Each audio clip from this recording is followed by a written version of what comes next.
They're definitely both capable of going faster, and they've been training together, so this is a very comfortable position. So let's hope that they can make it happen. Veddriq on the right, moving really well. Looks like he's gonna take it. And he's got a new world record. What a way to end the competition for Veddriq Leonardo. 5.208, a new world record here in Salt Lake City in the final for the gold medal against his teammate. I feel that that's the story you would have written looking forward to this weekend.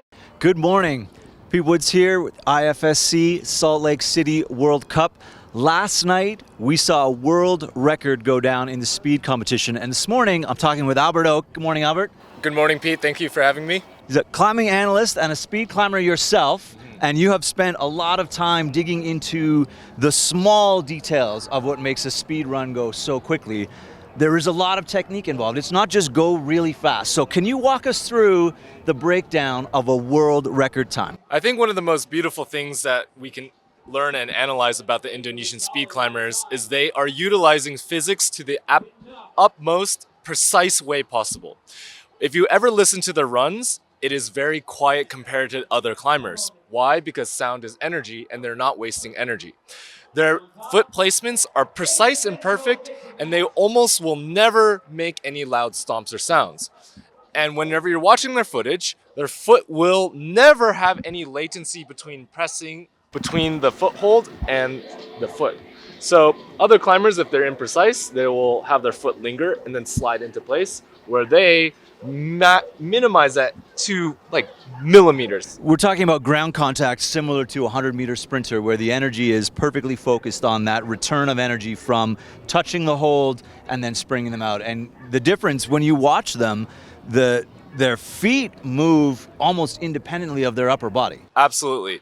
One of the cool things that you can think about is when you watch them from the back, the Indonesia logo is almost perfectly straight the entire time. Never will they wobble their shoulders because that is wasting energy. A sprinter strides with their body completely straight and parallel to the ground, and they were also doing the same thing.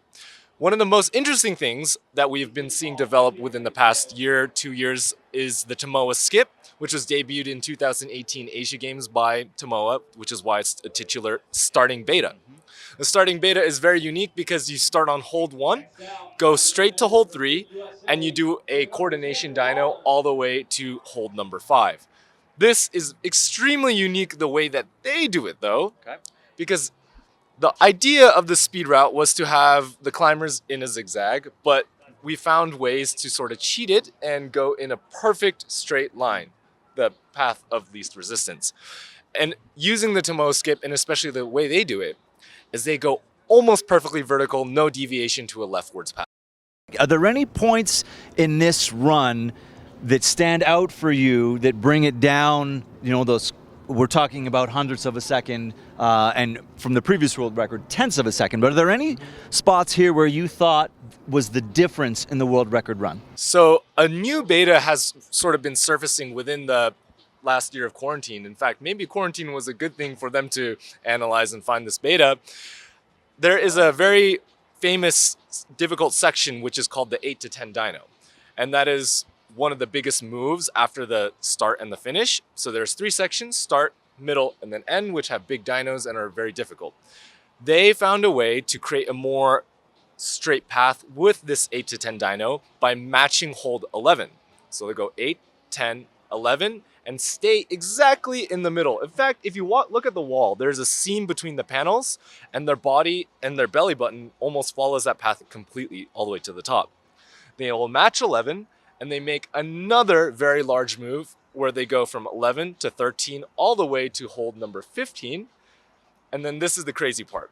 They've created sort of like a mantle move that is dynamic to go from 15 all the way to hold 18, which is the third to last hold, and then 19, 20 finish. Do you think that this is something that other climbers from other nations are going to immediately pick up on? Do you think this is going to be in the likes of Reza's new beta, the Tomoa skip, and now you're going to see that it's going to get dubbed something? The Indonesia beta. The Indonesian skip, whatever it's going to be called.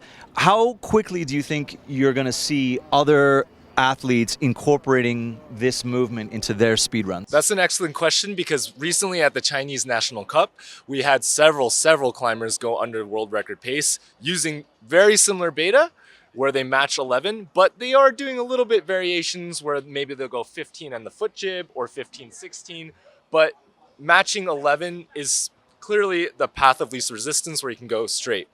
Now, I must note that at the Chinese National Cup and at one of the Russian National Cups, they have this new beta, where at the very end, on hold number 19 and 20, you'll see the climbers sort of do a muscle up, and they'll have their hands out left and right.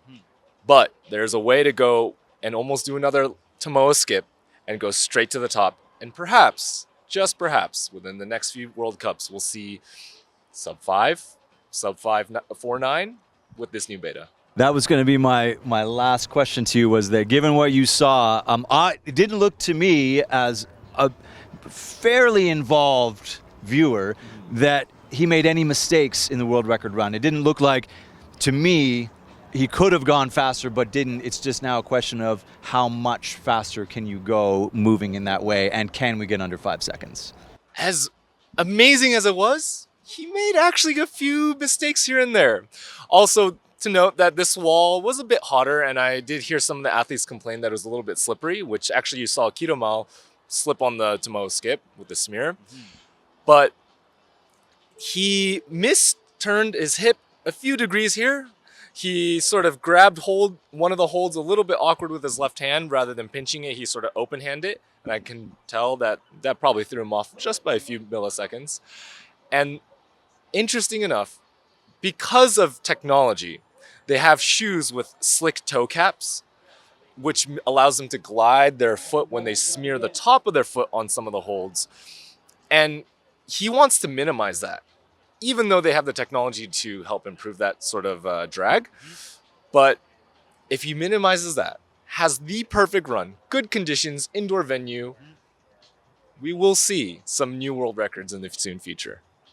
Fantastic. Thank you, Albert. Just in case you thought speed climbing was for thugs who go really, really fast, we are talking about hours, months, years of work that go into the technique of going very, very fast. We were privileged to see a new world record here in Salt Lake City. Thanks for breaking it down for us. Where can we find more of your information? I'm on YouTube, and I create my own analysis on climbing, speed climbing, especially in the recency, because I'll be competing myself in the U.S. National Circuit Cups. Actually, I believe it's North American National Circuit Cups now. And hopefully, maybe in the next year, you'll see me on the wall. Probably won't be breaking any world records, though. Keep an eye out for you. If you liked what you saw last night and you like the interest in the technique, keep watching speed climbing. They're only going to get faster.